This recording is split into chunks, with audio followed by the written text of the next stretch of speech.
আমার পরি আম্মুটা কি করছে? নৌকা বানাচ্ছি। দেখো, এরপর বিমানও বানাবো। একদম পুরো মার মতো হয়েছে।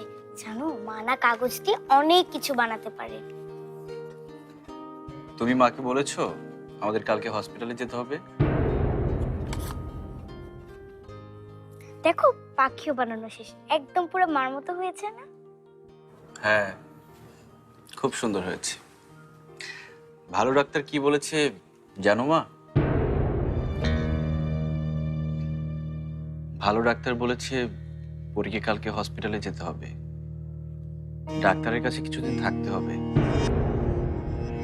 ভালো ডাক্তার পরীকে এত ভালো মেডিসিন দিবে আর এত ভালো ট্রিটমেন্ট দিবে যে পরী খুব তাড়াতাড়ি ঠিক হয়ে যাবে।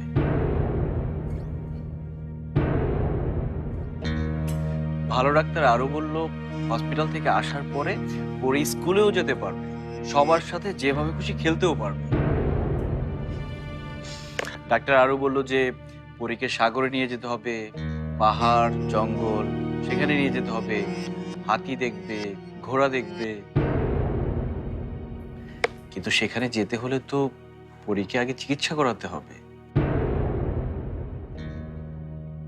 আমিও বলে দিয়েছি আমাদের পরী কোনো জায়গায় একা যেতে পারবে না, তাই না? যেখানেই যাক পরীর সাথে পরীর সবগুলো টয় যেতে হবে, তারপর তার সবগুলো কার্টুনের ডিভিডি যেতে হবে। আর পাওয়ার পাফ ছাড়া তো আমাদের পরী কিছুই বোঝে না, সেটা তো অবশ্যই লাগবে। আমি স্পষ্ট করে বলে দিয়েছি পরী যা যা চাইবে সব দিতে হবে। ঠিক বলেছি না আম্মু? কি শোনো আম্মু, শুনবে না আমাদের কথা?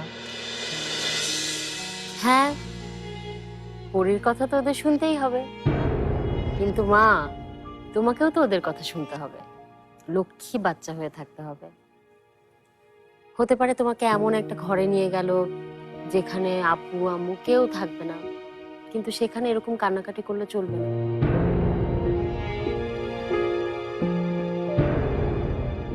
কোনোদিনও না। আমার মেয়েটা এত সহজে কাঁদে নাকি? দেখি তো, আয় তোমা আমার কাছে। আরে, আমরা যখন হসপিটালে যাব তখন কিন্তু আমরা একটুও ভয় পাবো না, ঠিক আছে?